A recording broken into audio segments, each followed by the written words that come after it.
പറയാൻ ആഗ്രഹിക്കുന്നു. ഇവിടുത്തെ SHO ആയിരുന്ന ഒരുത്തൻ രാഹുൽ മാങ്കുട്ടത്തിന്റെ കോളറിൽ പിടിച്ചു തള്ളുന്നു, കഴുത്തിന് വളഞ്ഞിട്ട് പിടിക്കുന്നു. കൈവെട്ടും കാലുവെട്ടും എന്നൊന്നും ഞങ്ങൾ പറയുന്നില്ല, ഞങ്ങളുടെ രീതിയല്ല. പക്ഷെ നീ മര്യാദക്ക് ശമ്പളം വാങ്ങില്ല എന്ന് യൂത്ത് കോൺഗ്രസിന്റെ പേരിൽ പറയാൻ ആഗ്രഹിക്കുന്നു. ഈ കേസ് കേന്ദ്ര ഏജൻസികൾ അന്വേഷിക്കാതിരിക്കാനും കേസ് ഒത്തുതീർപ്പാക്കാനും വേണ്ടി BJPയുടെ സഹായം രാഹുൽ തേടിയിരിക്കുന്നു എന്നുള്ളതാണ്. BJP സംസ്ഥാന കമ്മിറ്റി ഓഫീസിലെ പ്രധാനപ്പെട്ട ഓഫീസ് ചുമതലക്കാരൻ ഇതുമായി ബന്ധപ്പെട്ട ഡീൽ നടത്തിയിരിക്കുന്നു. നമ്മൾ ഒരു പ്രക്ഷോഭത്തിൽ അല്ലെങ്കിൽ മറ്റെന്തെങ്കിലും കർമ്മം നടത്തുമ്പോൾ നിയമവിരുദ്ധമായാൽ അതിൽ കേസ് വരും. ഇങ്ങനെ കേരളത്തിൽ ഇത് നമുക്ക് ഒരു ആദ്യത്തെ സംഭവമായിട്ട് കാണാൻ വേണ്ടി പറ്റും. അത് പല നിലയിലും ഉണ്ടാവും. ചില ആളുകൾക്ക് പ്രത്യേക പ്രാധാന്യം കൊടുക്കുക. നമ്മുടെ കേരളത്തിലെ ഒരു മാധ്യമങ്ങൾ പുതിയ കുറേ നേതാക്കന്മാരെ സൃഷ്ടിക്കുക. ഞാൻ എപ്പോഴും പറയുന്ന ഒരു കാര്യമുള്ളൂ, വിളഞ്ഞു പഴുക്കണം. വിളയാതെ പഴുത്താൽ അത് അധികാരം നിൽക്കില്ല. അപ്പോൾ വിളഞ്ഞു പഴുക്കട്ടെ. സമരത്തിൻ്റെയും പ്രക്ഷോഭത്തിൻ്റെയും ഭാഗമായിട്ട് കൽത്തുറുങ്കിൽ കിടക്കേണ്ടി വരും. പറയുമ്പം കാണിക്കുന്ന ആവേശം പോരാ. യൂത്ത് കോൺഗ്രസിൻ്റെ ഒരു സംസ്ഥാന നേതാവ് നേരത്തെ പറഞ്ഞതുപോലെ പ്രസിഡന്റായത് തന്നെ കൃത്രിമമായ മാർഗത്തിലൂടെയാണ് എന്ന പ്രശ്നം കൈകാര്യം ചെയ്തു വന്നപ്പോൾ ഒരു കേസിൽ പ്രതിയായാൽ ജാമ്യം കിട്ടാൻ വേണ്ടിയിട്ട് കള്ള സർട്ടിഫിക്കറ്റ് ഉണ്ടാക്കുക. ന്യൂസ് ആൻഡ് വ്യൂസ് ആരംഭിക്കുന്നു. ജാമ്യം നേടാനാവാതെ റിമാൻഡിലായ രാഹുൽ മാങ്കൂട്ടം സെഷൻസ് കോടതിയിൽ അപ്പീൽ നൽകിയിരിക്കുകയാണ്. പോലീസിനെ ആക്രമിച്ചതും പൊതുമുതൽ നശിപ്പിച്ചതും ഒക്കെയാണ് കേസ്. മജിസ്ട്രേറ്റ് കോടതിയിൽ ജാമ്യ ഹർജി നൽകി. ഗുരുതര ആരോഗ്യ പ്രശ്നങ്ങൾ കോടതിയിൽ ചൂണ്ടിക്കാട്ടി. വിദഗ്ധ പരിശോധനയിൽ അതെല്ലാം പൊളിഞ്ഞു. ജാമ്യം കിട്ടാനായി പറഞ്ഞ വാദങ്ങളൊന്നും കോടതി സ്വീകരിച്ചില്ല. അങ്ങനെ റിമാൻഡിലായി.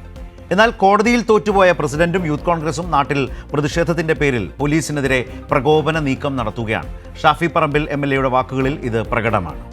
രാഹുലിനെതിരെ മറ്റൊരു ഗുരുതരാരോപണം DYFI സംസ്ഥാന സെക്രട്ടറി VK സനോജ് ഉന്നയിച്ചു. രാഹുലും BJPയും തമ്മിൽ ഒരു ഡീൽ ഉണ്ടാക്കിയിരിക്കുന്നു. രാജ്യദ്രോഹ കുറ്റമായ വ്യാജ തിരിച്ചറിയൽ കാർഡ് നിർമ്മാണത്തിൽ കേന്ദ്ര ഏജൻസികൾ അന്വേഷണം നടത്താതിരിക്കാനാണ് ആ ഡീൽ. അതിൻ്റെ റൂട്ടും VK സനോജ് വെളിപ്പെടുത്തി. ഇന്ന് ഈ ചർച്ചയിൽ പങ്കെടുക്കുന്നത് Jexy Thomas CPIM, M Rohith youth Congress, M Jayachandran മുതിർന്ന മാധ്യമ പ്രവർത്തകൻ.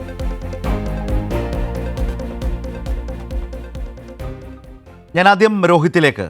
രോഹിത്, ഞാൻ ഈ സൂചിപ്പിച്ച വിധം മജിസ്ട്രേറ്റ് കോടതിയിൽ ജാമ്യ ഹർജി കൊടുക്കുന്നു. പോലീസിനെ ആക്രമിച്ചതിനും അതുപോലെ പൊതുമുതൽ നശിപ്പിച്ചതിനുമൊക്കെ ആയിട്ട് വരുന്ന കേസുകളുണ്ട്. കോടതിയിൽ അതുമായി ബന്ധപ്പെട്ട് ജാമ്യം കിട്ടാനായി ജാമ്യ ഹർജി കൊടുത്തു. ജാമ്യ ഹർജി ഒന്നും കൊടുക്കാതെ ഈ പോരാട്ടത്തിൽ പങ്കെടുത്ത് ഞാനങ്ങ് ജയിലിൽ പോവുകയാണ് എന്നല്ല രാഹുൽ തീരുമാനിച്ചത്. ഏത് നിലയിലും നിയമപരമായി നീങ്ങി ജാമ്യം നേടാനാണ് രാഹുൽ ശ്രമിച്ചത്. അതിന് ഒട്ടനവധി കാര്യങ്ങൾ പറഞ്ഞു. ഗുരുതര ആരോഗ്യ പ്രശ്നങ്ങൾ ചൂണ്ടിക്കാട്ടി. കോടതി അതെല്ലാം കേട്ട ശേഷം അത് തള്ളി. പരിശോധനാ റിപ്പോർട്ടെല്ലാം വെച്ച് ജയിലിലേക്ക് അയച്ചു, റിമാൻഡ് ചെയ്തു. കോടതിയിൽ പോലീസ് പറഞ്ഞ പ്രാഥമികമായ കാര്യങ്ങൾ, റിമാൻഡ് റിപ്പോർട്ടിൽ അടക്കം പറയുന്ന പ്രധാനപ്പെട്ട കാര്യങ്ങളെ കോടതി മുഖവിലേക്ക് എടുത്തുകൊണ്ടാണ് ജാമ്യം നിഷേധിച്ചുകൊണ്ട് ഇപ്പോൾ കോടതിയിലേക്ക് ജയിലിലേക്ക് വിട്ടിട്ടുള്ളത്. സ്വാഭാവികമായി ഇന്ന് അതിൻ്റെ അടുത്ത നടപടി ഉണ്ടായി. അപ്പീൽ പോയി, സെഷൻസ് കോടതിയിൽ അപ്പീൽ കൊടുത്തു. അങ്ങനെ നടപടികൾ സ്വീകരിച്ച് ജാമ്യം നേടുകയാണ് ഇനി ചെയ്യേണ്ട ഒരു വഴി. അതൊരു ഭാഗത്ത് ചെയ്തുകൊണ്ട് കോടതിയാണ് യഥാർത്ഥത്തിൽ റിമാൻഡ് ചെയ്തത്, പോലീസല്ല. കോടതി റിമാൻഡ് ചെയ്ത ഒരു പ്രതിയും ആ പ്രതിയുടെ അല്ലെങ്കിൽ ആ പ്രതി അധ്യക്ഷനായ യുവജന സംഘടനയും യൂത്ത് കോൺഗ്രസും നാട്ടിൽ പ്രകോപനം ഉണ്ടാക്കിയിട്ട് എന്ത് കാര്യം?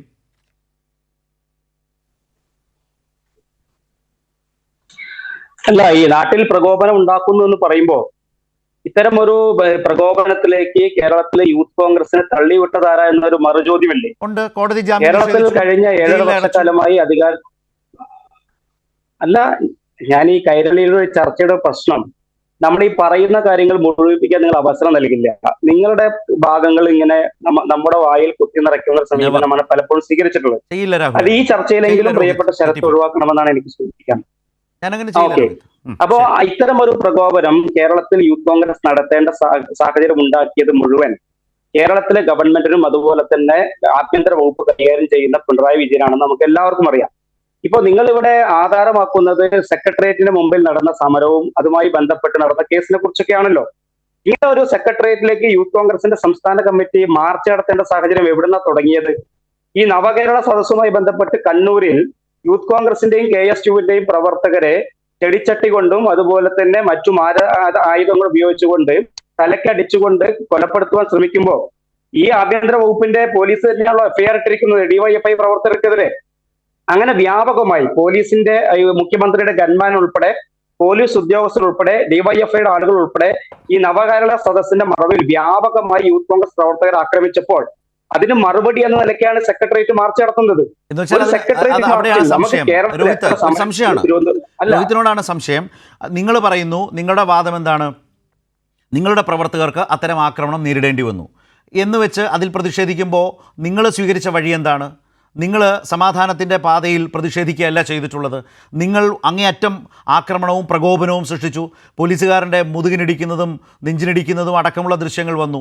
ആണിതറച്ച പട്ടികൾ കൊണ്ട് സ്ത്രീകളെ മുന്നിൽ നിർത്തി അവരെ ആക്രമിക്കുന്ന തരത്തിലേക്ക് വന്നു. ഇരുമ്പ് ഗോലി എറിയുന്ന അവസ്ഥയുണ്ടായി. മുളക് നിറച്ച മൊട്ട അവർക്ക് നേരെ എറിയുന്ന നില വന്നു. പോലീസ് അന്നൊക്കെ പ്രകോപനത്തിൽ സംയമനം പാലിച്ചു എന്നാണ് ഏറ്റവും അധികം എല്ലാ മാധ്യമങ്ങളും കൊടുത്ത വാർത്ത.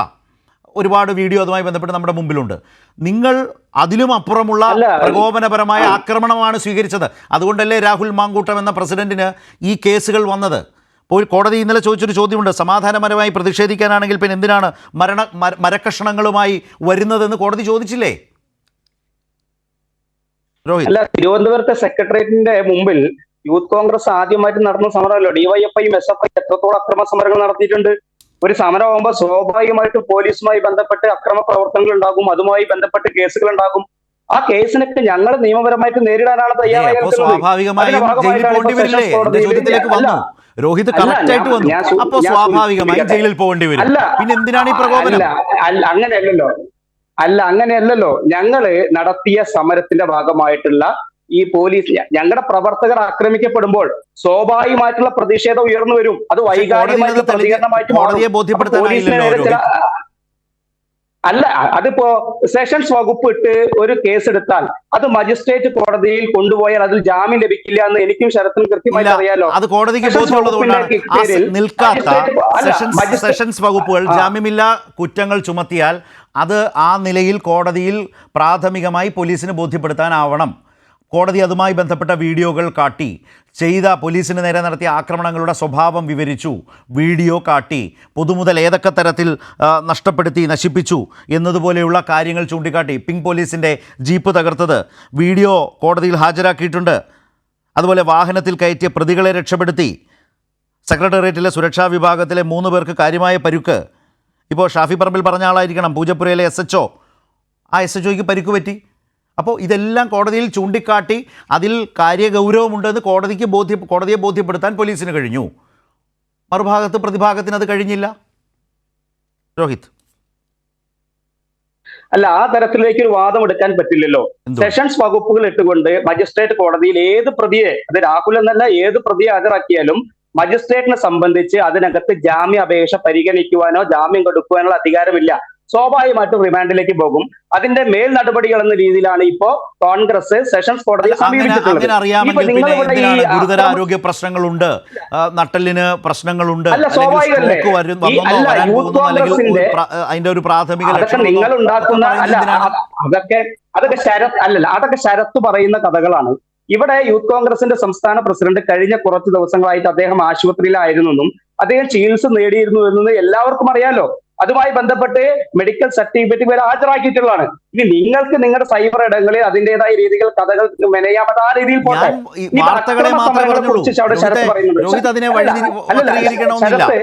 ഇതുമായി ബന്ധപ്പെട്ട് വന്ന വാർത്തകൾ മാത്രമേ ഞാൻ സൂചിപ്പിച്ചിട്ടുള്ളൂ താങ്കളുടെ മുമ്പിൽ.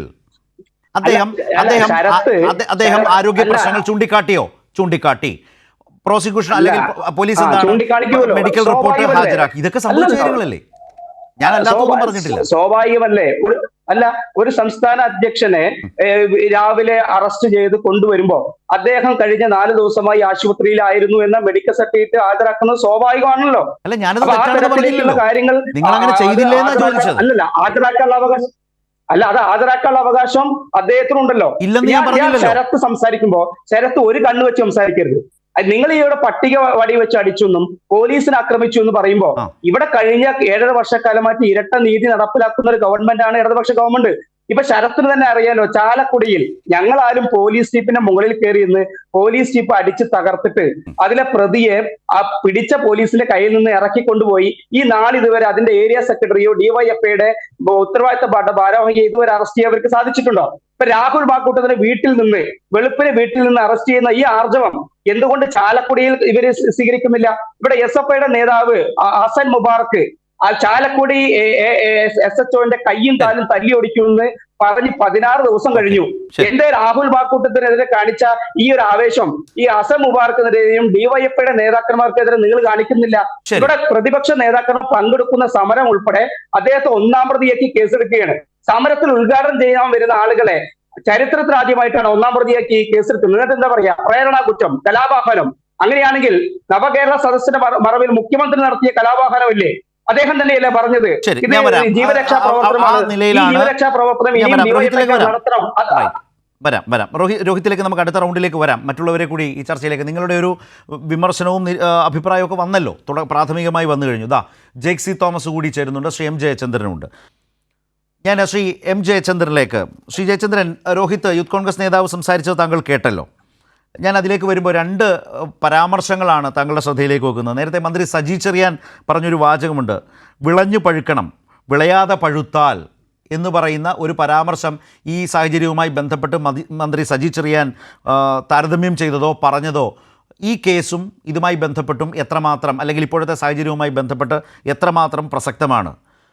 മറ്റൊരു പ്രധാനപ്പെട്ട വിമർശനം ഉയരുന്നത്, കേരളത്തിൻ്റെ ചരിത്രത്തിൽ ഇതാദ്യമായൊരു യുവനേതാവ് സമരങ്ങളിൽ സമരം അക്രമമായി മാറുമ്പോൾ അതുമായി ബന്ധപ്പെട്ട് കേസുകൾ ഉണ്ടാകുമ്പോൾ അതിലാദ്യമായി ഇതാ ഒരു നേതാവ് പിടിക്കപ്പെട്ടിരിക്കുന്നു, അല്ലെങ്കിൽ പോലീസ് അറസ്റ്റ് ചെയ്തിരിക്കുന്നു, അതും അമ്മയുടെ മുമ്പിൽ വെച്ച് അറസ്റ്റ് ചെയ്യപ്പെട്ടിരിക്കുന്നു, അല്ലെങ്കിൽ ക്രിമിനലിനെ പോലെ പെരുമാറുന്നു എന്ന നിലയിലേക്ക് ആദ്യ സംഭവം എന്ന മട്ടിൽ ഇതിനെ കാണുന്ന മാധ്യമങ്ങളും ആ മാധ്യമ രീതിയും നമ്മുടെ മുമ്പിലൂടെ ഒട്ടേറെ ഉണ്ടായല്ലോ. അതും വലിയ തോതിൽ വിമർശിക്കപ്പെടുന്നുണ്ട്, അല്ലെങ്കിൽ വലിയ തോതിൽ അത് നിരീക്ഷിക്കപ്പെടുന്നുണ്ട്. താങ്കളുടെ ഒരു കണ്ണിലൂടെ എങ്ങനെയുണ്ട് ഇക്കാര്യങ്ങൾ? ഇത് ശരത്തെ, നമ്മുടെ ഇപ്പോൾ പ്രിയപ്പെട്ട കോൺഗ്രസ് പ്രതിനിധി ഇവിടെ അദ്ദേഹത്തിന്റെ വാദങ്ങൾ അവതരിപ്പിച്ചല്ലോ. അതിൽ എനിക്ക് ഏറ്റവും ശ്രദ്ധേയമായി തുടങ്ങണമെന്ന് തോന്നിയത് രോഹിത് പറഞ്ഞ ഒരു വിഷയം തന്നെയാണ്, മറ്റൊന്നുമല്ല. ചാലക്കുടിയിലെ ജീപ്പിന്റെ പുറത്ത് കയറി എന്ന് അദ്ദേഹം പറഞ്ഞ ആ വിഷയം. ഞാൻ അദ്ദേഹത്തിന്റെ കാര്യത്തിലേക്ക് ഒരു കാര്യം ഓർമ്മപ്പെടുത്താം. ഏതാനും ദിവസങ്ങൾക്ക് മുമ്പ് SFIയുടെ തൃശ്ശൂർ ജില്ലാ കമ്മിറ്റി അംഗമായ സാന്ദ്ര ജയിൽ മോചിതയായല്ലോ. സാന്ദ്ര ഏതായാലും യൂത്ത് കോൺഗ്രസോ KSU ആണെന്ന് ഇവരാരും ഒരു കാലത്തും അവകാശപ്പെട്ടില്ലല്ലോ. വെളുപ്പിന് 5 മണിക്കാണ് ആ കുട്ടിയെ വീട്ടിൽ നിന്ന് പിടിച്ചിറക്കിക്കൊണ്ട് പോയത്. ഈ പറഞ്ഞ ഇതേ അലിഗേഷനാണ് പോലീസ് ജീപ്പിന്റെ മുകളിൽ ചാടിക്കയറുമായി ബന്ധപ്പെട്ട വിഷയങ്ങൾക്ക്. അടുത്ത ദിവസങ്ങളിലാണല്ലോ ആ കുട്ടി ഇറങ്ങിയത്. ഞാനത് സാന്ദർഭികമായി സൂചിപ്പിച്ചു എന്നുള്ളത് മാത്രമേ ഉള്ളൂ. ഇനി മറ്റൊരു പ്രധാനപ്പെട്ട കാര്യം എനിക്ക് എൻ്റെ ഭാഗത്തുനിന്ന് ചർച്ച ചെയ്യുമ്പോൾ എനിക്ക് പറയാനുള്ളത്, കേരളത്തിലെ വലതുപക്ഷ മാധ്യമ പ്രഭുക്കൾക്ക്, മാധ്യമ ഉടമകൾക്ക്, മീഡിയ ഹൗസുകൾക്കും അവരുടെ മാധ്യമങ്ങൾക്കും അവരുടെ മാധ്യമ പ്രവർത്തകരായി ജോലിയെടുക്കുന്ന മറ്റു ചിലർക്കും അവരുടെ ഒരു ധാരണയുണ്ട്.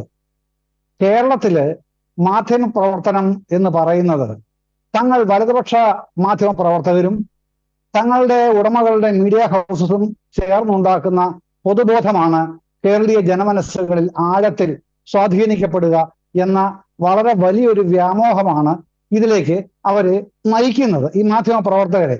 ഞാനത് അങ്ങനെ തന്നെ ചൂണ്ടിക്കാണിക്കാൻ കാരണം എത്രയോ സമരങ്ങൾ. ഞാൻ ഈ വിദ്യാർത്ഥി നേതാക്കളുടെ കാര്യമൊന്നും പറയാം, രാജീവിന്റെ കാര്യം പറയുന്നില്ല, ഗീനാകുമാരിയുടെ കാര്യം പറയുന്നില്ല, മറ്റൊരുപാട് പേരുടെ കാര്യം പറയാതെ പോകുന്നു. പക്ഷേ മാതാപിതാക്കളുടെ മുമ്പിൽ വെച്ച് വെട്ടിക്കൊലപ്പെടുത്തപ്പെട്ട KV സുമേഷിന്റെ കാര്യം പറയാതിരിക്കാൻ പറ്റുമോ? അത് ഈ SFIക്കാർക്ക് അതൊക്കെ അർഹിക്കുന്നതാണ് എന്നാണ് യൂത്ത് കോൺഗ്രസിന്റെയും KSUവിന്റെയും വാദമെങ്കിൽ അത് ഈ നാട്ടിൽ ചെലവാവില്ല എന്നത് തന്നെയാണെന്നേ കാര്യം. പിന്നെ ഇപ്പോഴത്തെ ഈ വിഷയം, ഈ പ്രശ്നത്തിൽ ഇത് രാഷ്ട്രീയവൽക്കരിക്കുകയാണത്രേ. ആണെന്നേ, ഞാൻ അതിനെ അങ്ങനെ തന്നെ അഡ്രസ് ചെയ്യാനാണ് ആഗ്രഹിക്കുന്നത്. ഇതിൻ്റെ അകത്ത് രാഷ്ട്രീയമുണ്ട്. എന്ത് രാഷ്ട്രീയമാണ്? കേരളത്തിലെ 2016-21 2021 പിന്നീട് അധികാരത്തിൽ വന്ന ഗവൺമെന്റ് 26-ലാണ് അടുത്ത ഇലക്ഷൻ വരുന്നത്. അതുവരെയും ജനങ്ങളുടെ മുമ്പിൽ വെച്ച പ്രകടന പത്രിക പ്രകാരമാണ് ജനങ്ങൾ കഴിഞ്ഞതിനേക്കാളും വർദ്ധിത ഭൂരിപക്ഷത്തോടെ ഇത്തവണ ജയിപ്പിച്ചത്. അപ്പൊ അതിലൊരു രാഷ്ട്രീയമുണ്ട്. എന്നാൽ ആ രാഷ്ട്രീയം ഏകപക്ഷീയമായി പ്രയോഗിക്കുകയാണോ? ഇത് ഒരു ഡയലോഗ് പറഞ്ഞു, ഇരട്ട നീതി. അങ്ങനെയാണോ ചെയ്തത്? അല്ലല്ലോ. എനിക്ക് നട്ടല് തലച്ചോറിന് ഗുരുതരമായ പ്രശ്നമുണ്ട്. എന്താണ് ജനറൽ ഹോസ്പിറ്റലിൽ ചെയ്തത്? ജനറൽ ഹോസ്പിറ്റൽ ന്യൂറോ ഡിപ്പാർട്ട്മെന്റിൽ മാത്രമല്ലെന്ന്, മറ്റുള്ള എല്ലാ ഡിപ്പാർട്ട്മെന്റുകളിലെയും സീനിയർ ഡോക്ടർമാരെ ഉൾക്കൊള്ളിച്ച് ഒരു മെഡിക്കൽ ബോർഡ് കോൺസ്റ്റിറ്റ്യൂട്ട് ചെയ്തിട്ടാണ് അവർ ഇത് സംബന്ധിച്ച് ഒരു നിലപാട് എടുക്കുന്നതും കോടതിയിൽ അത് സംബന്ധിച്ച റിപ്പോർട്ട് നൽകുന്നതും. അപ്പോ ഇത് നമ്മുടെ ലോ എൻഫോഴ്സിംഗ് അതോറിറ്റിയായ പോലീസ് ഒരു കേസ് എടുത്തിട്ടുണ്ട്. ഈ കേസിൽ അതിന്റെ എഫ്ഐആറിന്റെ കണ്ടന്റ് മാത്രമേ ഞാൻ വായിക്കുന്നുള്ളൂ. നമ്മുടെ കൈരളിയുടെ പ്രേക്ഷകര് അത്രയുമെങ്കിലും മിനിമം അറിയാൻ വേണ്ടിയിട്ടാണ് ആ ചെറിയ പാരഗ്രാഫ് മാത്രം ഞാൻ വായിക്കുകയാണ്.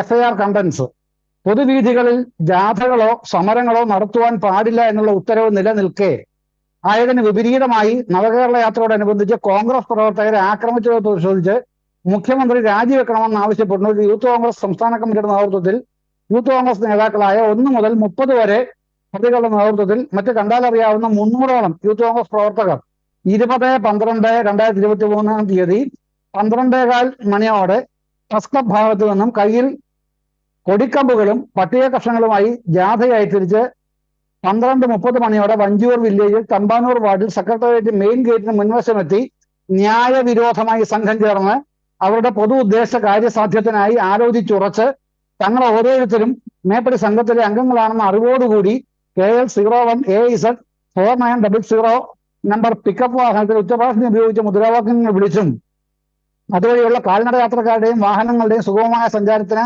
മാർഗതടസ്സം സൃഷ്ടിച്ചും പ്രതിഷേധം നടത്തിയതിനെ തുടർന്ന് നിങ്ങൾ ന്യായവിരോധമായ ജനക്കൂട്ടമാണ്, ആയതിൽ നിന്നും പിരിഞ്ഞു പോകണം എന്നുള്ള ആവലാതിക്കാരൻ, അതായത് കന്റോൺമെന്റ് SI ഹരികൃഷ്ണൻ എന്നുള്ള ആവലാതിക്കാരൻ ഉൾപ്പെടെയുള്ള പോലീസ് ഉദ്യോഗസ്ഥൻ പല പ്രാവശ്യം നിർദ്ദേശം നൽകിയിട്ടും ആയത് കേൾക്കാതെ തുടർന്നും സ്ഥലത്ത് പ്രതിഷേധം നടത്തുകയും ഡ്യൂട്ടിയിലുണ്ടായിരുന്ന പോലീസ് ഉദ്യോഗസ്ഥരുടെ ഔദ്യോഗിക കൃത്യനിർവഹണം തടസ്സപ്പെടുത്തുകയും fibre shield, helmet, fibre lathi എന്നിവയ്ക്ക് കേടുപാടുകൾ വരുത്തി കേരള സർക്കാരിന്റെ പൊതുഖജനാവിന് ഉദ്ദേശം 50,000 രൂപയുടെ നഷ്ടം സംഭവിപ്പിച്ചും പൂജപ്പുര SHO റോജിന്റെ കയ്യിലെ അസ്ഥിക്ക് പൊട്ടൽ സംഭവിപ്പിച്ചും SISF-ലെ ഉദ്യോഗസ്ഥരായ APSI രാജേഷ്, CPO 8218 രതീഷ്, 8038 സന്ദീപ് എന്നിവർക്ക് ഗുരുതര പരിക്കുകൾ സംഭവിപ്പിച്ചും 14:20 അതായത് 2:20 മണി വരെ സമരം ചെയ്തു. പ്രതികൾ കുറ്റകൃത്യത്തിന് പരസ്പരം ഭാഗഭാക്കുകളായി നിന്ന് പ്രവർത്തിച്ച് മേൽ വകുപ്പുകൾ പ്രകാരമുള്ള കുറ്റം ചെയ്തിരിക്കുന്നു എന്നുള്ളത്. ഇതാണ് എഫ്ഐആർ. ഈ എഫ്ഐആർ പ്രകാരം ലോ എൻഫോഴ്സിംഗ് അതോറിറ്റി ആയിട്ടുള്ള കേരള പോലീസ് കേസ് എടുക്കണ്ടെന്നാണോ രോഹിതിന്റെ അഭിപ്രായമെങ്കിൽ അത് പറയണം ഈ ചർച്ചയിൽ. ഇതൊന്നും പോലീസ് കേസെടുക്കാൻ കഴിയില്ല. അത് നമുക്ക് ആ നിലയ്ക്ക് ചർച്ച ചെയ്യാം. അപ്പൊ അതല്ല, എവിടെയും സമരം ഉണ്ടായിട്ടുണ്ട്, എക്കാലത്തും സമരം ഉണ്ടായിട്ടുണ്ട്. ഞാൻ ചോദിക്കട്ടെ, ഞാൻ പറഞ്ഞല്ലോ മറ്റു സമരങ്ങളെ കുറിച്ച് ഒന്നും പറയുന്നില്ല. 2003 ഫെബ്രുവരി 18 ഒരു സമരം സൂചിപ്പിക്കുക മാത്രമേ ഉള്ളേ. മുത്തങ്ങ സമരമാണ്. ഭരിക്കുന്നത് AK ആന്റണിയാണ്. വിനോദ് എന്ന് പറഞ്ഞ പോലീസുകാരനെ ദാഹജലം കൊടുക്കാതെ ഇവര് നമ്മുടെ CK ജാനുവും ഗീതാനന്ദനും അടക്കമുള്ള ആദിവാസി മഹാസഭയുടെ പ്രവർത്തകർ പറഞ്ഞിട്ട് പോലും പോലീസ് സമ്മതിച്ചില്ല. അയാൾക്ക് വെള്ളം കിട്ടാൻ ഇടവരുത്താതെ അവിടെ കിടന്നു മരിക്കാൻ ആണ് അവര് തീരുമാനിപ്പിച്ചത്. അത് കഴിഞ്ഞ് ഈ വിനോദിനെ കൊന്നു എന്ന് പറഞ്ഞ് പിന്നെ ആരെയാണ് വെടിവെച്ച് കൊല്ലുന്നത്? ആദിവാസിയായ ജോഗിയെ. ഇത് നമ്മൾ കണ്ടതല്ലേ, ഈ കേരളത്തിൽ കണ്ടതല്ലേ ഇത്. ഇതൊന്നും ഒരു പ്രശ്നവുമില്ല. അന്ന് ഈ മാധ്യമ മുതലാളിമാർക്കും മാധ്യമ പ്രവർത്തകർക്കും ഒരു വേദനയുമില്ല. അവരെ എവിടെയും ഒരു കൺസെൻസസ് പോലും അവർക്ക് വേണ്ട. നമ്മളെ സ്വാധീനിക്കാനുള്ള കാര്യങ്ങളൊന്നും അവർ ചെയ്യണ്ട. പക്ഷെ സത്യസന്ധമായ മാധ്യമ പ്രവർത്തനം നടത്തണ്ടേ സ്ഥലത്തെ? അതില്ലല്ലോ.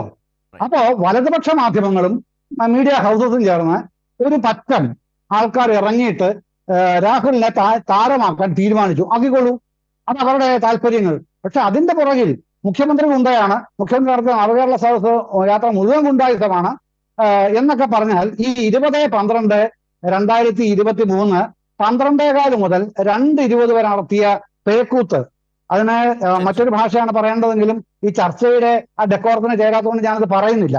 അതാണ് നടപ്പാക്കിയത്. അതുകൊണ്ടാണ് ഞാൻ പറഞ്ഞത് ഇവിടെ ശരിയാണ്, രാഷ്ട്രീയം ഉണ്ട് അതിൻ്റെ അകത്ത് തന്നെ. പക്ഷെ അതിൻ്റെ അകത്ത് ലോ എൻഫോഴ്സിംഗ് ഏജൻസിയായ പോലീസ്, പിന്നീട് ജുഡീഷ്യറിയുടെ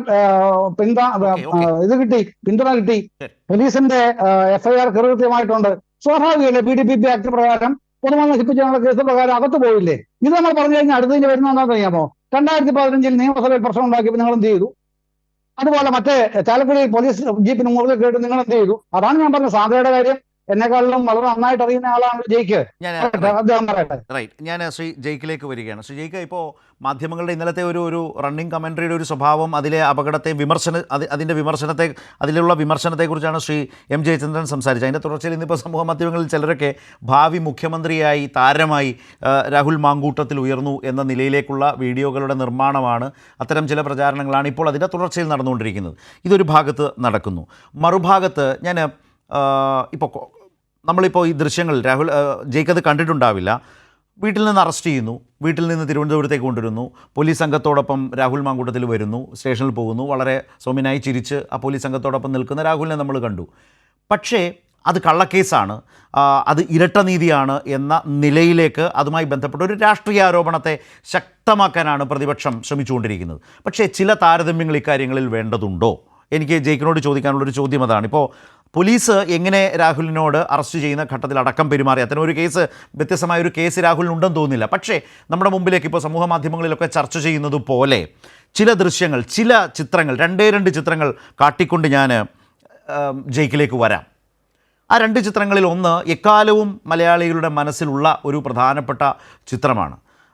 അതിൽ ഒരു ചിത്രമാണ് ഇപ്പോൾ കാണുന്നത്. വിലങ്ങ് വെച്ചതാ, ഇത് വ്യവസായ മന്ത്രി പി രാജീവിനെ കെ കരുണാകരൻ്റെ ഭരണകാലത്ത് പോലീസ് ആനയിച്ചു കൊണ്ടുപോവുകയാണ്.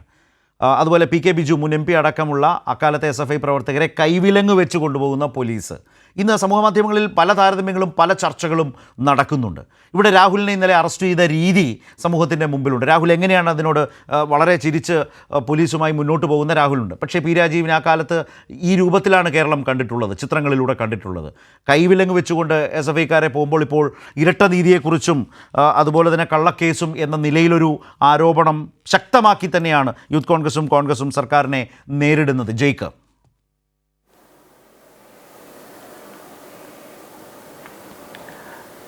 അതെ, അതായത് കഴിഞ്ഞ കുറച്ചധികം ദിവസങ്ങളായി നമ്മൾ കണ്ടുകൊണ്ടിരിക്കുന്നത് അസാധാരണമായ കോൺഗ്രസ് പക്ഷപാതിത്വത്തോടുകൂടെ ഒരുതരം കോൺഗ്രസ് ആരാധകരായി കേരളത്തിലെ എല്ലാ മുഖ്യധാരാ മാധ്യമങ്ങളും സ്വയം സാക്ഷ്യപ്പെടുത്തി ഉത്തരവ് ലഭിക്കാനുള്ള ഒരു മത്സര പരീക്ഷയിലാണ് എന്നുള്ളതാണ് ഇന്നും ഇന്നലെയുമായിട്ടുള്ള വാർത്താവിന്യാസം കാണുമ്പോൾ തോന്നുന്നത്. ഇന്നലെ ഞാൻ പങ്കെടുത്ത ചർച്ചയിൽ കാര്യങ്ങൾ വിശദീകരിക്കവേ അതിലെ ആങ്കർ ഈ യൂത്ത് കോൺഗ്രസിന്റെ സംസ്ഥാന അധ്യക്ഷനെ സംബന്ധിച്ച് വിശേഷിപ്പിക്കാൻ ഉപയോഗിച്ചൊരു പദം, അത് ഹീറോ എന്നുള്ളതാണ്, നായകനാണ് എന്നുള്ളത് പറയുന്നു.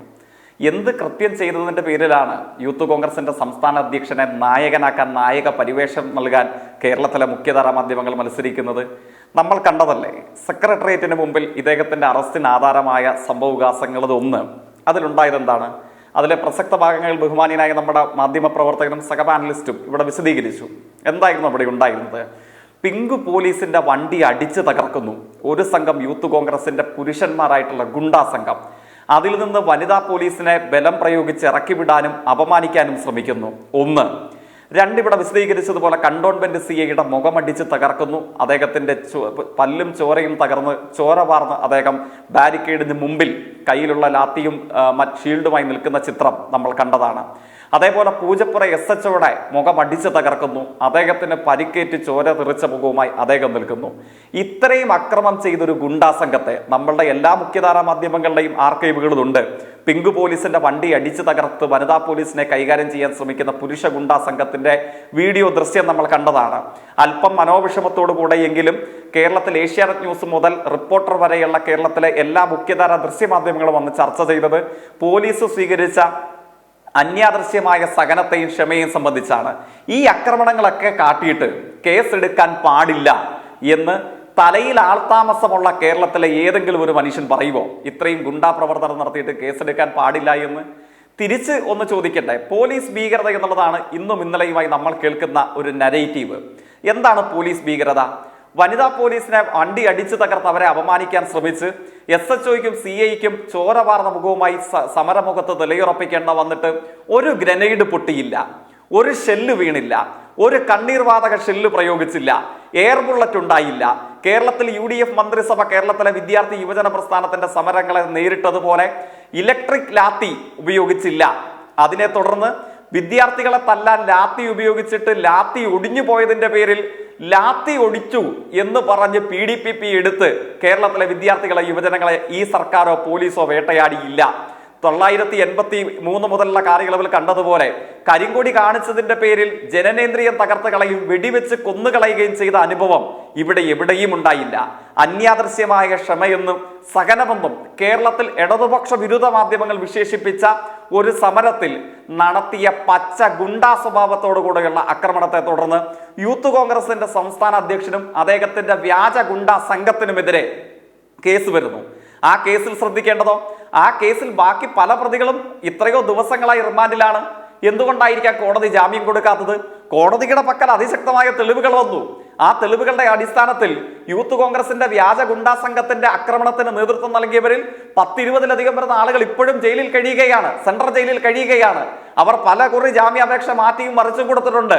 ജാമ്യം കൊടുക്കാൻ ഇടതുപക്ഷ ജനാധിപത്യ മുന്നണിയല്ല, കേരളത്തിന്റെ കോടതി, ബഹുമാന്യനായ നീതിന്യായ പീഠം തയ്യാറായിട്ടില്ല.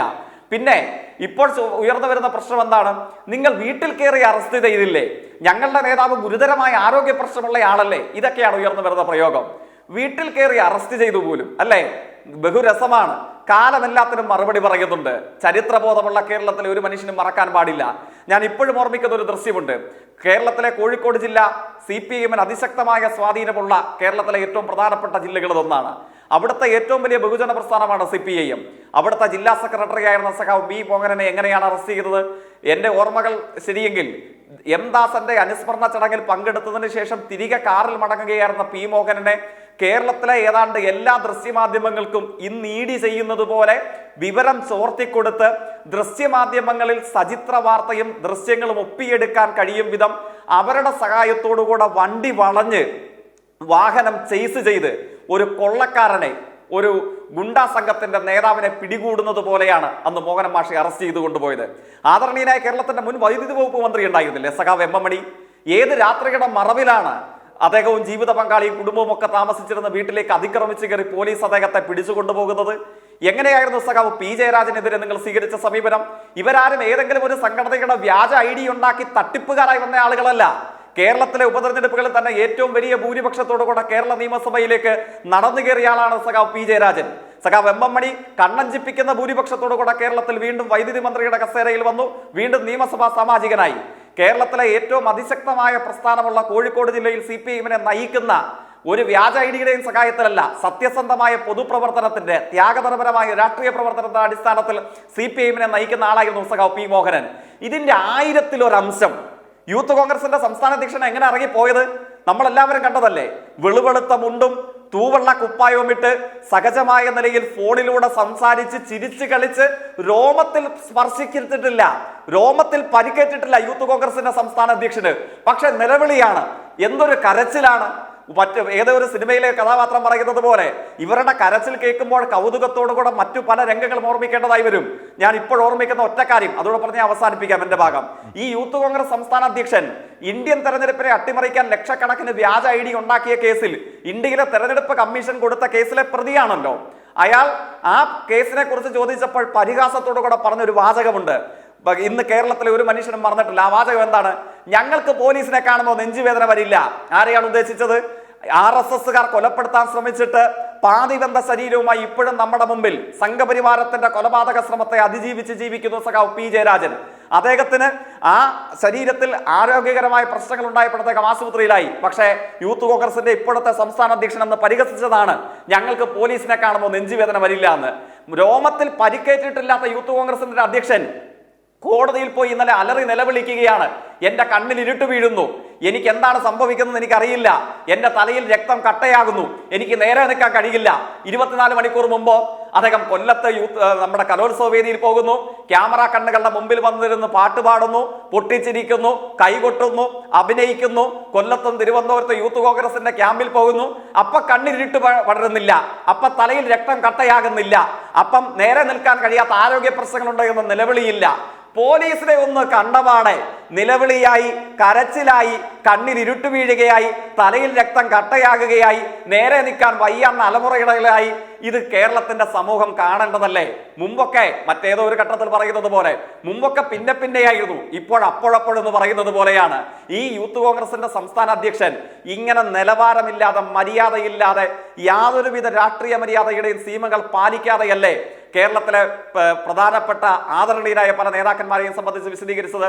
ഒറ്റ ഭാഗം കൂടെ കോടതിയുടെ ജഡ്ജിമെന്റിലെ ഒറ്റ ഭാഗം കൂടെ പറഞ്ഞ് ഞാൻ എൻ്റെ ഭാഗം വിടുകയാണ്. അദ്ദേഹം ഏതോ ഒരു സ്വകാര്യ ആശുപത്രിയിൽ പോയി കിടന്ന് തനിക്ക് അസാധാരണമായ ആരോഗ്യ പ്രശ്നമുണ്ട് എന്ന സർട്ടിഫിക്കറ്റ് ഹാജരാക്കി എന്നാണ് പിന്നീട് ഇപ്പൊ പല മാധ്യമങ്ങളിലും വാർത്ത വരുന്നത്. അതേ തുടർന്ന് കോടതിയുടെ ജഡ്ജിമെന്റിൽ കോടതി ഇതിനെ സംബന്ധിച്ച് പറയുന്നുണ്ട്. എന്താണ് ആ ജഡ്ജിമെന്റിന്റെ സുപ്രധാനമായ ഭാഗം? It is pertinent to note that there is nothing discernible from the discharge summary that in which the hospital the petitioner was admitted. The name and the seal of hospital was not discernible from the discharge summary.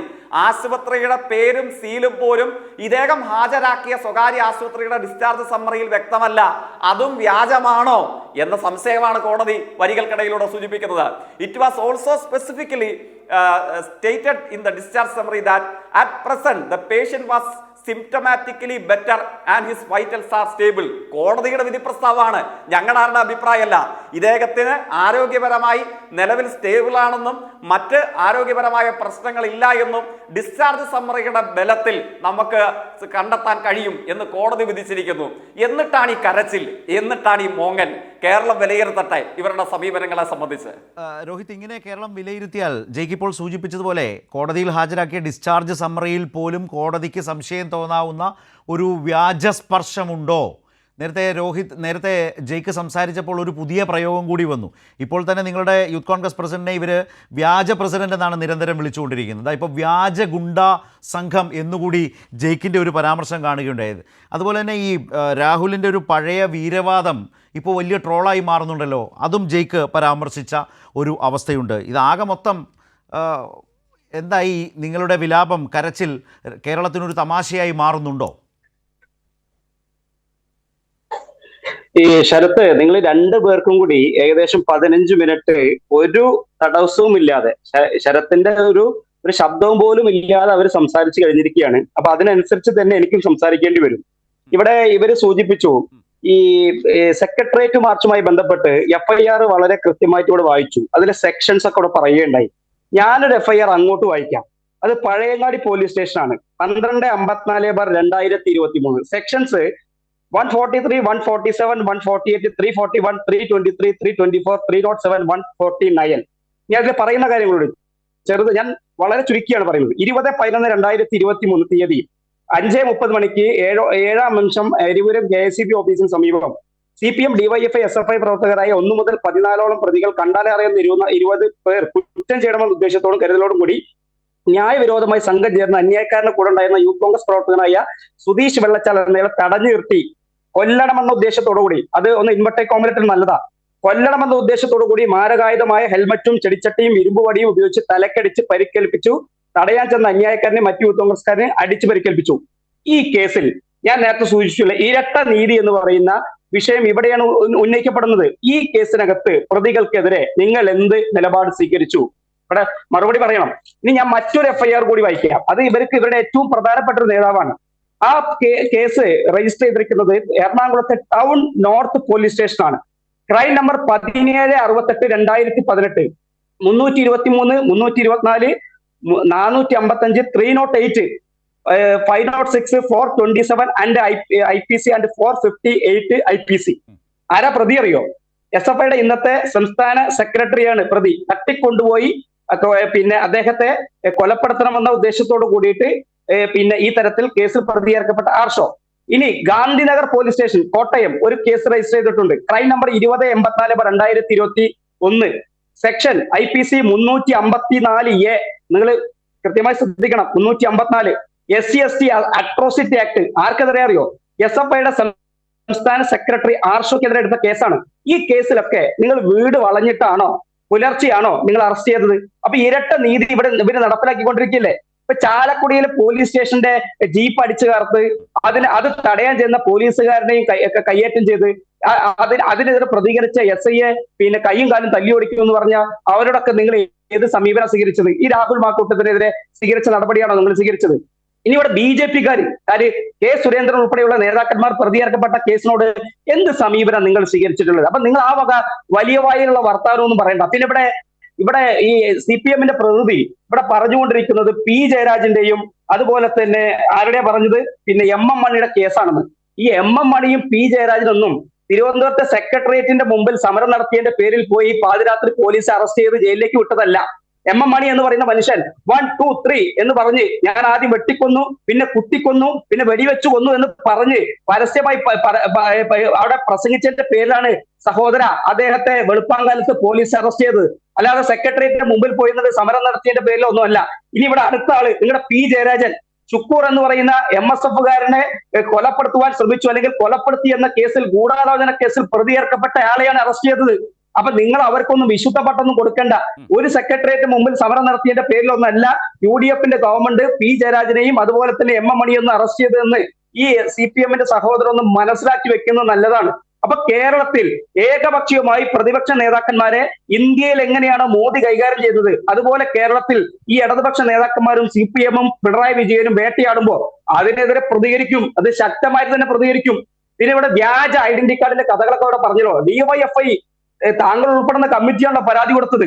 ആ പരാതിയുമായി ബന്ധപ്പെട്ട് ഒരാളെ പോലും നിങ്ങൾക്ക് ജയിലിൽ കിടത്താൻ പറ്റുമോ? നിങ്ങൾ വ്യാജ രേഖ ചമച്ചു, രാജ്യദ്രോഹ കുറ്റം ചമച്ചു എന്നൊക്കെ പറഞ്ഞുകൊണ്ട് വലിയ പറയുന്നുണ്ടല്ലോ. പത്രസമ്മേളനം നടത്തില്ല, ഇന്നും പത്രസമ്മേളനം നടത്തിയല്ലോ. അതിൽ ഏതെങ്കിലും ഒരു യൂത്ത് കോൺഗ്രസ്സുകാരനെ ജാമ്യമില്ലാ വകുപ്പ് പ്രകാരം കോടതി കയറ്റി നിങ്ങൾക്ക് റിമാൻഡ് ചെയ്യപ്പെടാൻ സാധിച്ചിട്ടുണ്ടോ? ഈ രാഹുൽ മാക്കൂട്ടത്ത് നിങ്ങൾ നോട്ടീസ് കൊടുത്ത് വിളിച്ചല്ലോ, അദ്ദേഹത്തെ നിങ്ങൾ മണിക്കൂറോളം ചോദ്യം ചെയ്തല്ലോ. ഏതെങ്കിലും തരത്തിലുള്ള ഒരു തെളിവ് ഈ യൂത്ത് കോൺഗ്രസിന്റെ ഐഡന്റി കാർഡുമായി ബന്ധപ്പെട്ട് നിങ്ങൾക്ക് തെളിയിക്കാൻ പറ്റിയിട്ടുണ്ടോ? എന്നിട്ട് ഇപ്പൊ പറയുകയാണ് ക്രൈംബ്രാഞ്ച് അന്വേഷണം ഏറ്റെടുക്കണം. ഇപ്പൊ ഇന്ന് സനോജിന്റെ പത്രസമ്മേളനം കേട്ടത് കേന്ദ്ര അന്വേഷണ ഏജൻസികൾ വരണമെന്ന്. ഇപ്പൊ ഇവർക്ക് കേന്ദ്ര അന്വേഷണ ഏജൻസികളോട് വലിയ താല്പര്യമാണ്. അപ്പൊ യൂത്ത് കോൺഗ്രസിന്റെ വ്യാജരേഖയുമായി ബന്ധപ്പെട്ട് സനോജിന്റെ ആരോപണം അങ്ങനെയല്ല. കേന്ദ്ര ഏജൻസികൾ അന്വേഷിക്കാതിരിക്കാൻ രാഹുലും BJP-യും തമ്മിൽ ഒരു ഡീൽ ഉണ്ടാക്കി എന്നുള്ളതാണ് ആ വാർത്ത. ഞാൻ അത് ആ നിലയിലാണ് താങ്കളുടെ ശ്രദ്ധയിലേക്ക്. അങ്ങനെ ഡീൽ, ഈ ഡീലൊക്കെ ആര് തമ്മിലാണ് ഡീൽ എന്നൊക്കെ കുഴൽപ്പണ വിവാദവും അതുപോലെ തന്നെ തെരഞ്ഞെടുപ്പ് കോഴ വിവാദവും ഒക്കെ വന്നപ്പോ ഈ കേരളത്തിൽ എല്ലാവർക്കും മനസ്സിലാക്കിയിട്ടുണ്ട് ആരാണ് BJP-യും CPM-ഉം തമ്മിലുള്ള അന്തർധാര വളരെ സജീവമാണ്, ആരൊക്കെ തമ്മിലാണ് ഡീൽ എന്ന് കൃത്യമായി മനസ്സിലാക്കിയിട്ടുണ്ട്. ഇനി നിങ്ങൾ ഈ വ്യാജരേഖ എന്ന് പറയുന്നുണ്ടല്ലോ, കഴമ്പുണ്ടോ രോഹിത്? ഡിസ്ചാർജ് സമ്മറിയിലും ഒരു വ്യാജ സ്പർശമുണ്ട് എന്ന സൂചനയാണ് ഇപ്പോൾ ജയിക്ക് സൂചിപ്പിച്ചത്. ഇങ്ങോട്ട് പറഞ്ഞതിന് മറുപടി വേണ്ടേ? അല്ല, അത് പറഞ്ഞുകൊണ്ടാണ് മറുപടി വേണ്ടേ? ഈ വ്യാജരേഖയുമായി ബന്ധപ്പെട്ട് നിങ്ങളുടെ ദേശാഭിമാനി എഴുതി പിടിപ്പിച്ചല്ലോ. അൻസിൽ ജലീൽ എന്ന് പറയുന്ന ഒരു ചെറുപ്പക്കാരൻ വ്യാജ സർട്ടിഫിക്കറ്റ്, ആ കേസ് നിങ്ങളുടെ ആഭ്യന്തര വകുപ്പ് തന്നെ എടുത്ത് തോട്ടിലിട്ടേ.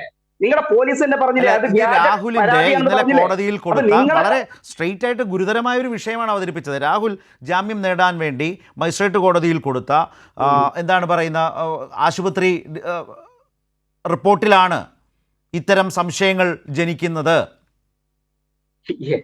ആർക്കാ സംശയം?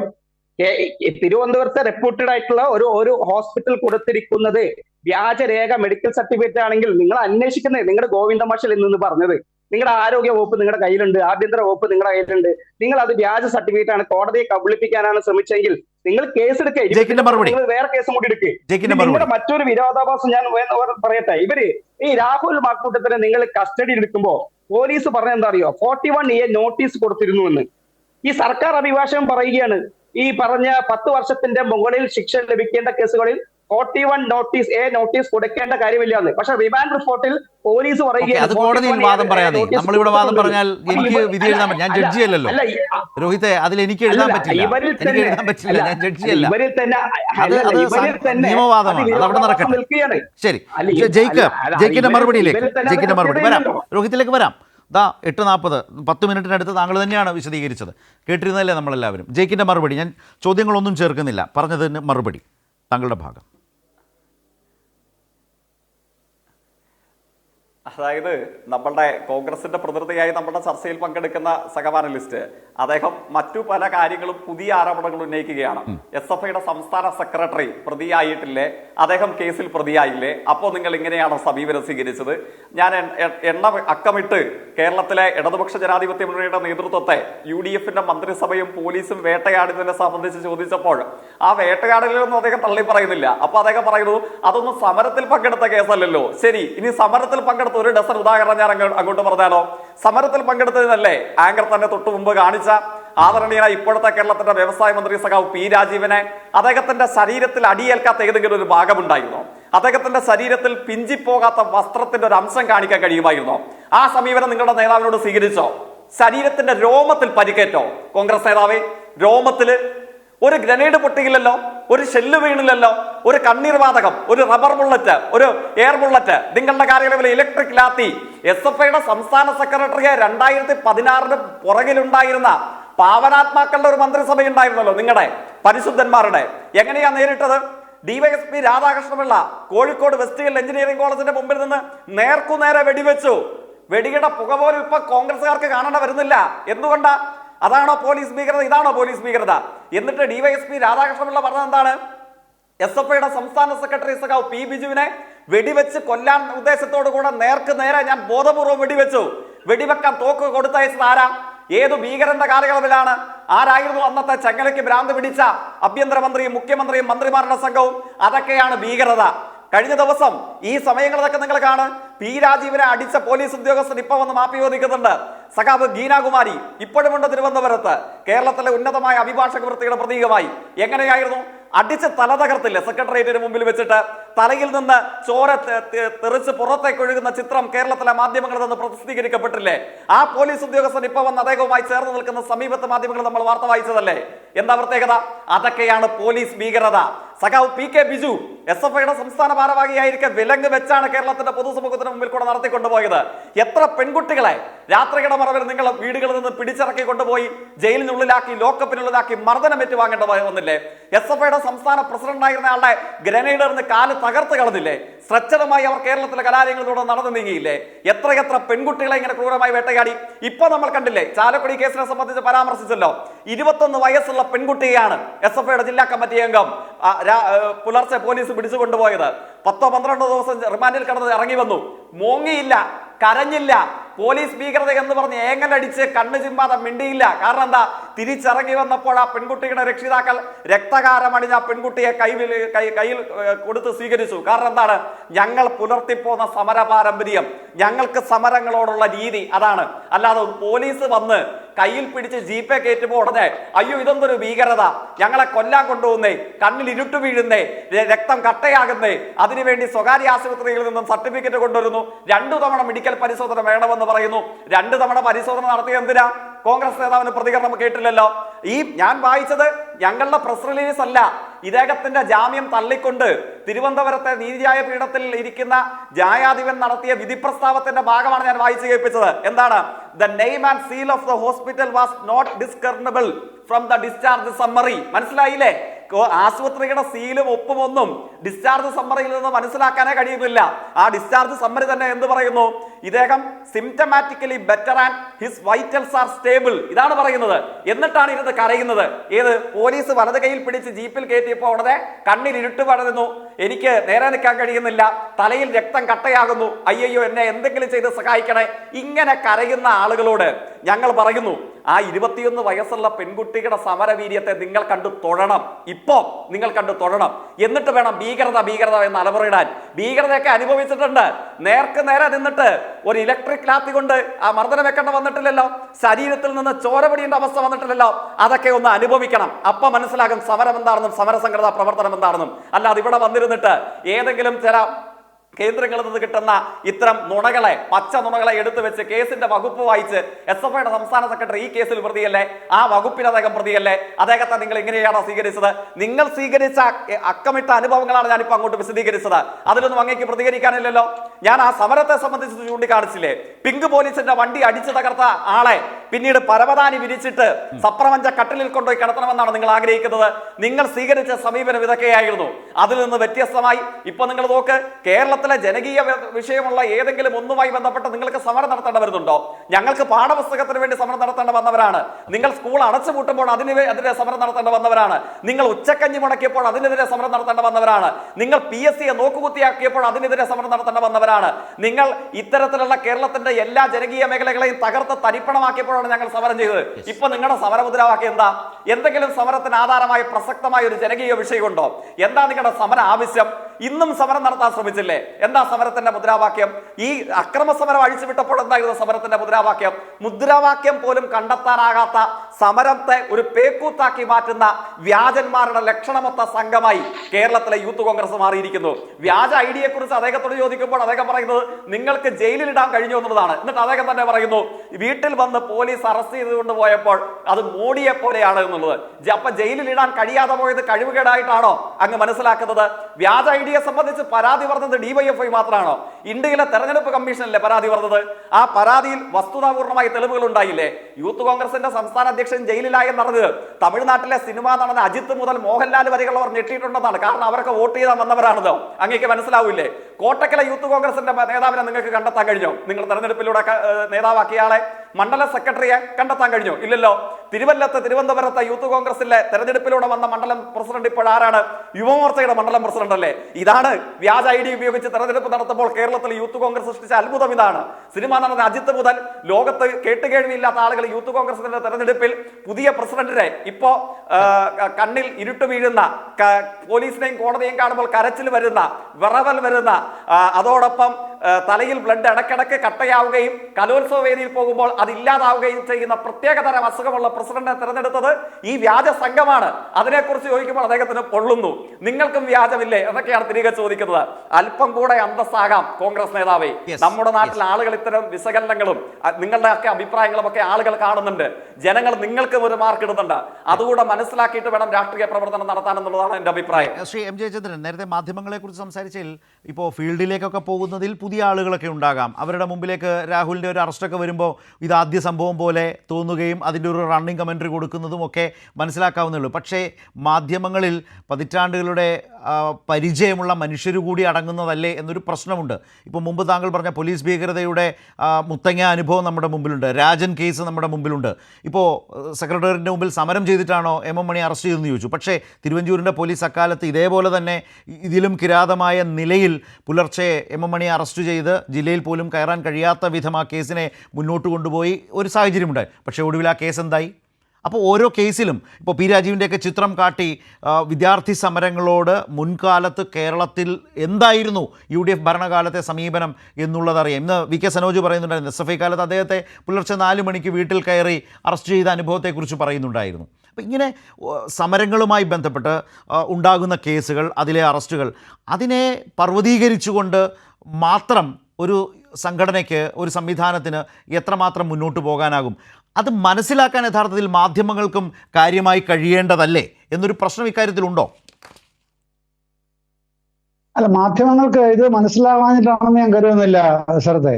പ്രശ്നമുള്ളത് ഇവിടെ ഈ ഇത്തരത്തിലുള്ള മാധ്യമ ഈ ഇടപെടലുകൾ അത് പലപ്പോഴും മാധ്യമ വിദ്രോഹങ്ങളായി മാറുന്നതിന്റെ എത്രയോ ചരിത്രങ്ങൾ. അത് സ്വാതന്ത്ര്യത്തിന് മുമ്പ് നോക്കിയാൽ മൊയാത്ത ശങ്കറിലാണ് തുടങ്ങുന്നത്. 1942 കോൺഗ്രസ്സുകാരനായ അദ്ദേഹം കമ്മ്യൂണിസ്റ്റുകാരനായതിന്റെ പേരിലാണല്ലോ തല്ലിക്കൊല്ലുന്നത്. അങ്ങനെയല്ല ചെയ്തത്. അതിന്റെ വിശദാംശങ്ങളിലേക്കൊന്നും പോകേണ്ടതില്ല. കോൺഗ്രസ്സുകാർ പരിശോധിച്ചാൽ ചരിത്രം. അത് കഴിഞ്ഞ് സൈമൺ ബ്രിട്ടോ മുതൽ ഇങ്ങോട്ട് എത്ര പേരാണ്, അതെല്ലാം കിടക്കുകയല്ലേ. ഇതാരെങ്കിലും ഞങ്ങളെ ഇതാ തല്ലിക്കൊല്ലുന്നേ, പ്രസ്ഥാനത്തിനെ മുക്കിക്കൊല്ലുന്നേ, ഇത് കിരാതവാഴ്ചയാണ് എന്ന് പറഞ്ഞ് മാധ്യമങ്ങൾ എവിടെങ്കിലും വിലപിച്ചിട്ടുണ്ടോ? എവിടെയെങ്കിലും നോക്കൂ, ഇല്ലല്ലോ.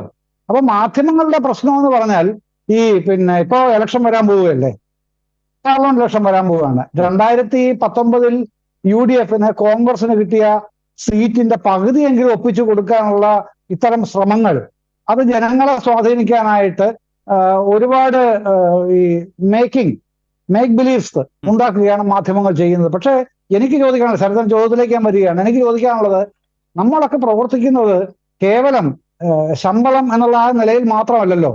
ചില എത്തിക്സ് ഇല്ലേ, വാല്യൂസ് ഇല്ലേ? ഈ വാല്യൂസ് ഇവർക്കൊന്നും ബാധകമല്ലേ? മീഡിയ ഹൗസിന്റെ ഉടമകൾ പറയുന്നത് എന്തും വെള്ളം തൊടാതെ വിഴുങ്ങി അത് ഛർദ്ദിക്കുക. അത് ഇലക്ട്രോണിക് മീഡിയയിലാണെങ്കിൽ അവിടെ, പ്രിന്റ് മീഡിയയിലാണെങ്കിൽ അങ്ങനെ. ആ നിലയിലേക്ക് കേരളത്തിലെ മാധ്യമങ്ങൾ പോകുന്ന ഈ പുതിയ സംവിധാനത്തിൽ ഇപ്പോഴല്ല, കഴിഞ്ഞ 2016-21 നോക്കിയാൽ മതി. അത് എങ്ങനെയാണ് തകർക്കാനായിട്ട് പിണറായി വിജയന്റെ നേതൃത്വത്തിലുള്ള സർക്കാരിനെ തകർക്കാനായിട്ട് ഈ സ്വർണ്ണക്കള്ളക്കടത്ത് കേസ് 2020 2019 ശേഷമാണല്ലോ തദ്ദേശ സ്ഥാപനങ്ങളിലെ തെരഞ്ഞെടുപ്പുമായി ബന്ധപ്പെട്ട് അവതരിപ്പിച്ചത്. അത് മുഴുവൻ ചീറ്റിപ്പോയത്. പിന്നീട് 2021 ഏപ്രിൽ 6 നടന്ന നിയമസഭാ തെരഞ്ഞെടുപ്പിൽ ഈ ചീട്ടുകെട്ടാരങ്ങളെല്ലാം ചിതറിത്തെറിച്ചത്. ഇത്രയൊക്കെ കണ്ടിട്ടും ഈ മാധ്യമ മേലാളന്മാർക്കും അവരെ അന്ധതയോടെ സേവിക്കുന്ന ഈ മാധ്യമ പ്രവർത്തകർക്കും ഇത് മനസ്സിലാവുന്നില്ലെങ്കിൽ ഒറ്റ കാര്യമുള്ളൂ, ഇവരെ സേവിക്കുന്നത് ഇവരുടെ താല്പര്യങ്ങൾ എന്താണ് എന്നുള്ളത് എല്ലാവർക്കും മനസ്സിലാവുന്നുണ്ട്. കേരളത്തിലെ എല്ലാവർക്കും, കേരളത്തിൽ മാത്രമല്ല പുറത്തും. ഒരു കാലത്ത് സ്ഥലത്ത് ഓർക്കുന്നില്ലേ, ഈ 2011-16 കേരളത്തിൽ ഒരു മുദ്ര ചാർജ് തന്നിരുന്നു. ഈ ദേശീയ മാധ്യമങ്ങൾ എന്താണെന്നറിയാമോ? അത് റെട്രോസിറ്റി, ചുവപ്പതിക്രമങ്ങൾ, ചുവപ്പ് കിരാതത്വം എന്ന് പറയാൻ റെട്രോസിറ്റി എന്നാണ് ദേശീയ മാധ്യമങ്ങൾ ചാർജ് തന്നത്. അത് കഴിഞ്ഞ് ഇല്ലാതായപ്പോ ഈ മനുഷ്യനെ പിടിച്ചു കെട്ടാൻ പറ്റുന്നില്ല. എത്രയൊക്കെ വന്നു, നിപ വന്നു, ഓഖി വന്നു, പ്രളയം വന്നു, തുടർപ്രളയം വന്നു, എന്നിട്ടൊന്നും ഈ മനുഷ്യൻ അനങ്ങുന്നില്ല. കോവിഡ് വന്നു, എന്നിട്ടും ജനങ്ങൾ കൂടെ നിൽക്കുന്നു. അപ്പൊ അതിനൊരു എന്തായിരുന്നു പറഞ്ഞത്? അതെല്ലാം കിറ്റിന്റെ ഭാഗമാണ്. കിറ്റ് കൊടുത്താൽ ഇങ്ങനെ കിടക്കുമോ? ഇങ്ങനെ കിട്ടുമോ? അങ്ങനെ കിട്ടുമെങ്കിൽ അത് ഇനി വരികയാണ് കേട്ടോ, തുടർച്ചയായിട്ട്. അന്ന് കൊടുത്ത കിറ്റിന്റെ ആ ഒരു തുടർ ചലനങ്ങൾ അടുത്ത കാലത്തൊന്നും അവസാനിക്കാൻ പോകുന്നില്ല എന്ന് തന്നെ കരുതുന്ന ഒരാളാണ് ഞാൻ. അപ്പൊ ഇത്തരത്തിലുള്ള കാര്യങ്ങൾ ഇങ്ങനെ ജനങ്ങളുടെ മുമ്പിലേക്ക് ഇട്ടുകൊടുത്താൽ ഈ പ്രശ്നം തന്നെ കേരളത്തിലെ 14 ജില്ലയുള്ളെങ്കിലും പോലീസ് ജില്ല എന്ന് പറയുന്നത് 23-24 പോലീസ് ജില്ലകളുണ്ടല്ലോ. ഇവിടെ ഓരോ പോലീസ് ജില്ലയിലും എത്ര കേസുകൾ ഓരോ മാസവും ഉണ്ട്. ഇവിടെ നമ്മുടെ രോഹിത് എന്ന കോൺഗ്രസ് നേതാവ് എന്താണ് പറയുന്നത്? ഇവിടുത്തെ അദ്ദേഹം കോഴിക്കോട്ടെ കേസ് പറയുന്നു, ചാലക്കുടിയിലെ കേസ് പറഞ്ഞപ്പോ ഞാൻ അത് ആദ്യമേ പറഞ്ഞു, വീണ്ടും അത് ജയിക്ക് പറഞ്ഞു. ഇങ്ങനെ ഓരോരോ കേസുകൾ പറയുകയാണ്. ഒരു 10,000 കേസ് എന്തെങ്കിലും ഉണ്ടെന്നേ പറയാൻ. ഇതൊക്കെ കൃത്യമായി ഫോളോ ചെയ്യുന്ന ഒരാൾ തന്നെയാണ് ഞാൻ. പറയാനുണ്ട്.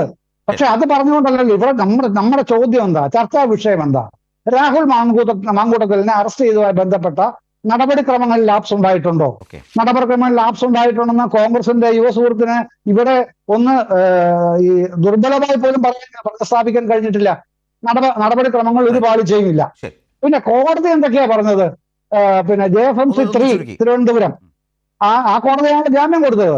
ആ കോടതി എന്തൊക്കെയാ പറഞ്ഞത്? ഈ ആദ്യം കൊടുത്ത രേഖയിൽ വിലാസം പോലും സീല് പോലും ഇല്ല.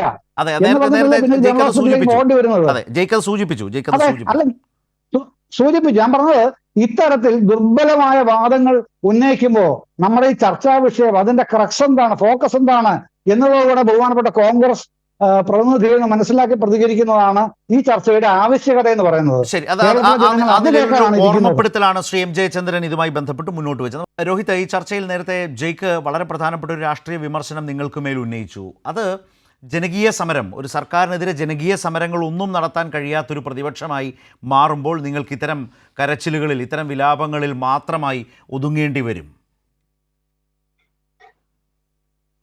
അല്ല, ഈ ജനകീയ സമരങ്ങളെ കുറിച്ച് സംസാരിക്കുന്ന CPM-ന്റെ പ്രതിനിധി കഴിഞ്ഞ 7 വർഷക്കാലമായി കേരളത്തിൽ എന്ത് ജനകീയ സമരം നടത്തിയിട്ടുള്ളത്? ഇവര് ഈ കഴിഞ്ഞ 7 വർഷക്കാലത്തിനിടയിൽ സെക്രട്ടേറിയറ്റിന്റെ മുമ്പിലടക്കം PSC-യുമായി ബന്ധപ്പെട്ട് നിരവധിയായ ചെറുപ്പക്കാരെ സമരം ചെയ്തപ്പോ ഈ DYFI ഒന്നും ഞങ്ങൾ ആരും കണ്ടില്ലല്ലോ.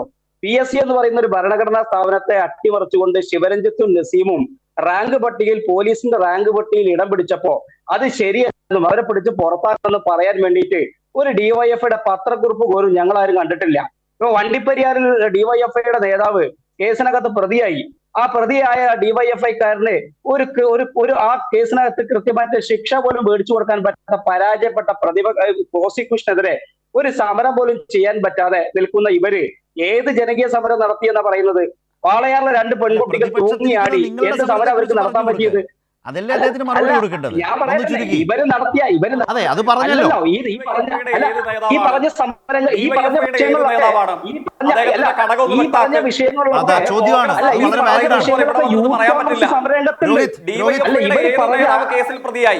അല്ല, ഇവര് സൂചിപ്പിച്ച കള്ളം പറയാൻ പാടില്ല. എന്റെ കമ്മിറ്റിയുണ്ട്, അതിന് മുകളിൽ മേഖലാ കമ്മിറ്റിയുണ്ട്, അതിന് മുകളിൽ ബ്ലോക്ക് കമ്മിറ്റിയുണ്ട്, അതിന് മുകളിൽ ജില്ലാ കമ്മിറ്റി, സംസ്ഥാന കമ്മിറ്റിയുമുണ്ട്. 33,000-ലധികം വരുന്ന യൂണിറ്റ് കമ്മിറ്റികൾ, ഏതാണ്ട് 2000-ലധികം വരുന്ന മേഖലാ കമ്മിറ്റികൾ, 220-ലധികം വരുന്ന ബ്ലോക്ക് കമ്മിറ്റികൾ, 14 ജില്ലാ കമ്മിറ്റികൾ, ഒരു സംസ്ഥാന കമ്മിറ്റി. ഇതാണ് കേരളത്തിലെ ഡിവൈഎഫ്ഐയുടെ സംഘടനാ രീതി. വ്യാജ ഐഡി ഉപയോഗിച്ച് ഞങ്ങൾ ആളുകളെ റിക്രൂട്ട് ചെയ്യാറില്ല. നിങ്ങൾ പറ, ഡിവൈഎഫ്ഐയുടെ ഏത് ഘടകത്തിൽ, ഏത് കമ്മിറ്റിയിൽ, ഏത് ഭാരവാഹി സ്ഥാനത്തിരുന്ന ആളാണ് പീഡന കേസിൽ പ്രതിയായത്? അന്തസ്സുണ്ടെങ്കിൽ പറ. വെറുതെ കോൺഗ്രസ് ഓഫീസിൽ വന്നിരുന്ന് കിട്ടുന്ന പ്ലാറ്റ്ഫോം അല്ല സുഹൃത്തെ, സ്വന്തം സംഘടനയുടെ ഒരു പെൺകുട്ടി പീഡനത്തിന് വിധേയമായിട്ട് പരാതി കൊടുത്തപ്പോ അതിന്റെ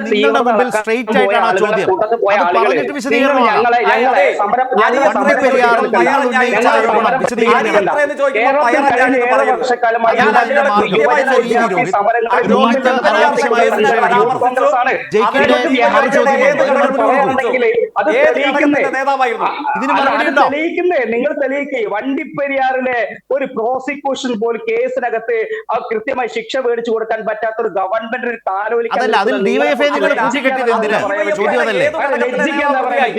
ഒരു പെൺകുട്ടി മരണപ്പെട്ടിട്ട്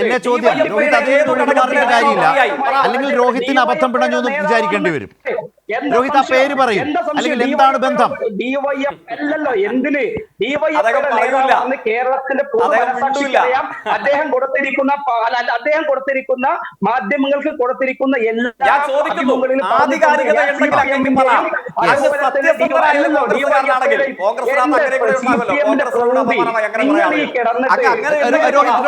രോഹിത്, നമ്മുടെ ചർച്ച അവസാനിപ്പിക്കേണ്ട സമയമാണ്.